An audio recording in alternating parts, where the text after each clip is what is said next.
everyone. So here we are at the end of week 3 of my book challenge, and here's the review of the book that I've read this week. I'm feeling much better. I've gotten over, well, pretty much gotten over my cold from last week, but I've still got the bug in my system and I've still got this cough. So if I cough and splutter through this, I apologise.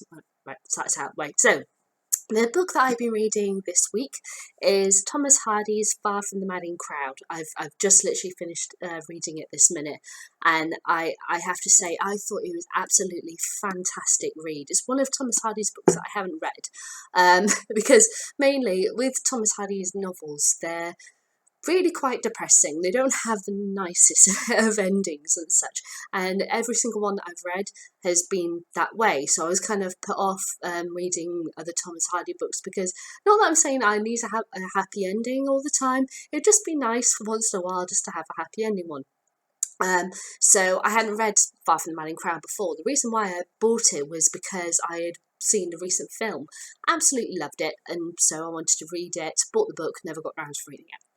So, in case you haven't read the book, it follows a woman called Bathsheba Everdeen, whose surname we can be thankful for, given to Katniss Everdeen of the Hunger Games series, but bit trivia there for you. When the story starts, we're following a man called Gabriel Oak, who lives in the farm next door to her. She lives with her aunt, and he loves her. He was really head over heels in love with her and proposes. She rejects him and moves away, and he finds himself in a dire situation when all of the flock of sheep that he has all die. He has to sell his farm. He's penniless. He's got nothing, and he starts travelling around trying to find work, and he comes across a farm, and there's a fire going on, but he's one of the people who helps put the fire out, and lo and behold, he finds that the owner of the farm is Bathsheba. She's actually inherited it from her uncle who was passed away, and she's the only living relative, so it would go to a male heir, but she's the only relative, so it's gone to her. So she is now in charge of this farm, and he is her employer, employee, sorry. So it's all about their relationship and how it has shifted, and how time progresses, but also along the way of her being a mistress of a farm that she's never done before. It's her learning how to be so. Along the way, there are two other men that come into her life. One of them is a very, very, very handsome sergeant named Troy, who is so dashing and wonderful and, quite the charmer. And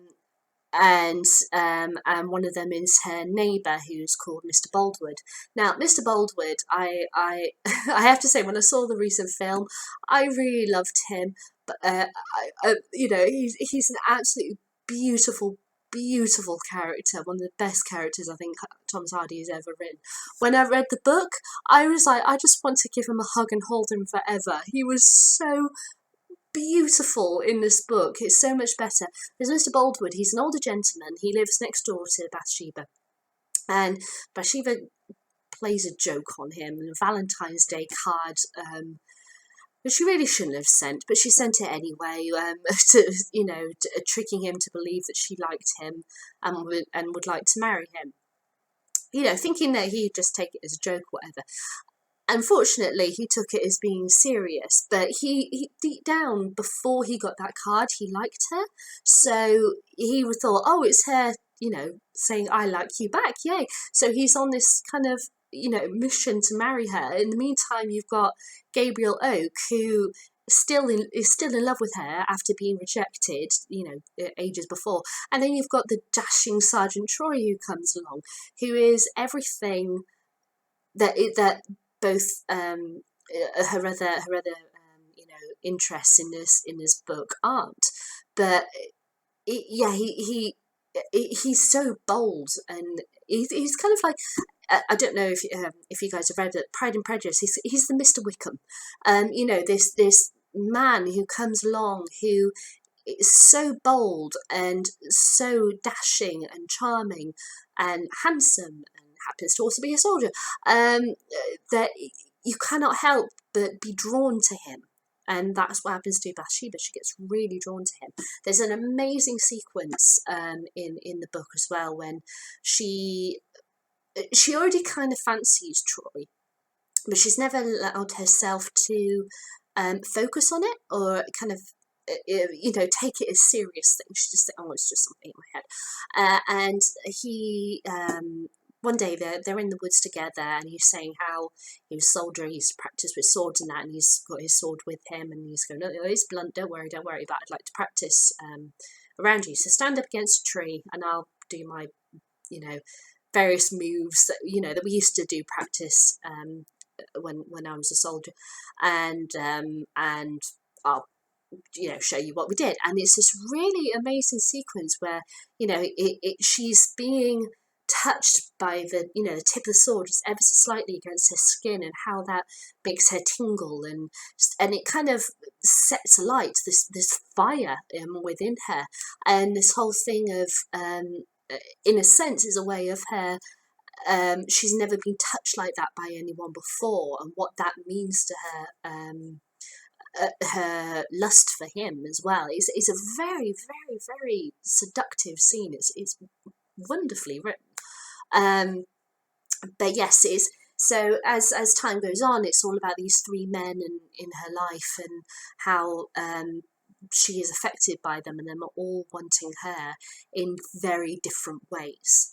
And there's also another character who is caught up in the Troy storyline. I won't say exactly what it is, because obviously I don't want to spoil it, but her name is Fanny, and I mean, when I saw the film, I really felt for Fanny, but they didn't really spend much time with her. But then in the book, there's not much time with her, but I think she's got far much more depth to her in the book, so I really understand her a lot more, and what happens to her just makes me it kind of sticks in your gut, what happens to her, so much more, and the consequences of what happens to her, to how it affects Bathsheba, is absolutely astonishing. It's really, really tough reading, but it's an absolutely incredible story. I'm not surprised it's a classic.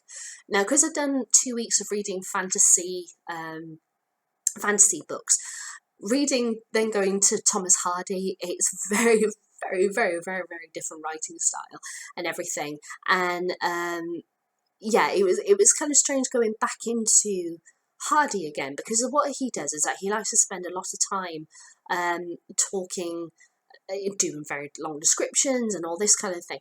But he's absolutely brilliant, and especially for his characters, they feel completely 100% genuine. They're not characters where you're just reading along and you kind of right, okay, this may sound like weird, but for me, when I read books, I like to feel that the characters are genuinely real.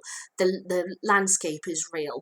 When it says like it was raining, I want to be able to feel the rain on my face, kind of thing, because if I'm able to do that, that means that the writer has got my attention 100%. They've done their job brilliantly, and Thomas Hardy is one of those. And I love how his characters, you can understand every single thing about them.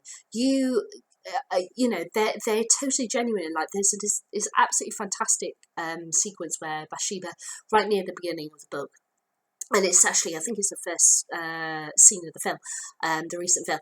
She's trying to find a hat, and she's going along on her horse, and her horse comes to a part where it won't be able to go down this kind of sort of hill cliff thing, sort of thing, but it with her weight on, because of how when the body shifts, when sat on a horse, it'll shift, it'll force the weight of the horse, and it could hurt the horse. So what she does is she lies back, so her head is at the horse's tail, and she puts her legs out straight in front of her, so they're at the horse's shoulders, and just lets the horse walk, and she just glides along as if she has become part of the horse, because she's determined to get her horse back. Now, in other books, you probably would, they either wouldn't have this whole sequence in it, or they would just have her, give up and go home, then go back. And she's going to find her hat. She doesn't care what other people think. She's going to go and do what she has to do. And I really like that. I really like, she's a proper heroine.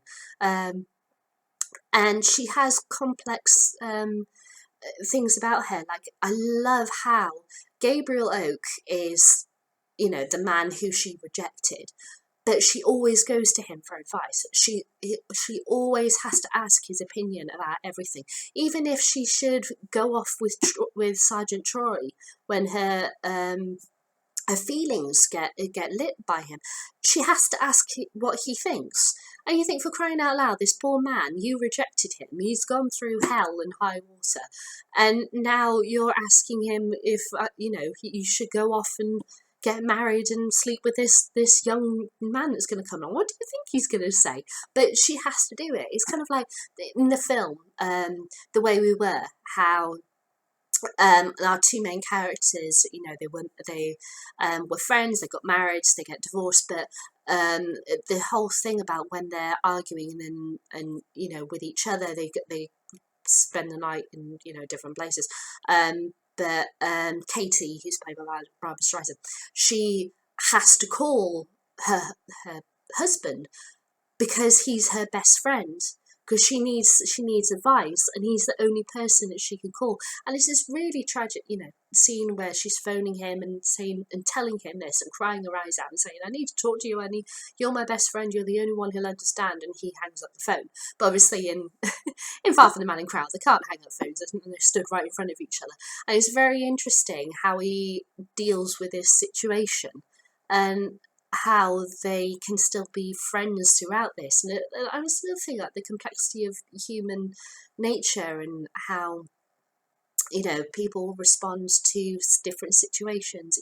It's an absolutely beautiful read. It can be quite tough to read through because of the way that Thomas Hardy describes his landscapes, and he likes to go on for quite some time about it, and you can tell that he knew these landscapes well, and the farm work that he talks about in depth as well. But it all combines into the atmosphere of the environment that the story is set on this farm. And it's beautifully done. So if you want to give Far From the Man in Crowd a go, I really recommend it. Just, you might be a little tough if you're not used to Thomas Hardy's writing, but go with it because it's absolutely fantastic.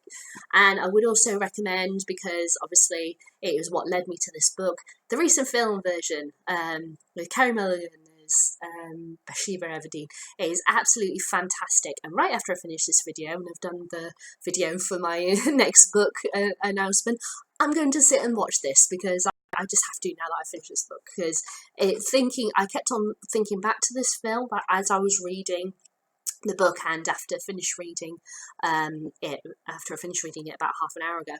And I have to say, this film version is really, really close to the book. Okay, yes, there's a couple of things that they've tweaked slightly, but other than that, I have to say, really, really well adapted. Maybe I'll do a separate video about how well adapted it is once I've rewatched this, now that I've read the book. But yeah, I really recommend either this film or this book. So, right, I'm going to stop there. And yeah, I managed to get through without coughing. Woohoo! I'm really, really happy that I read this book. Really thoroughly enjoyed it. If you've read it, or if you haven't read it, tell me what you think of this. If you want to leave me a comment, then please do leave it below. If you want to give me a thumbs up or a thumbs down, please do. Let me know what you think, and I will be back soon with a new video announcing what the next book in the book challenge will be. See ya!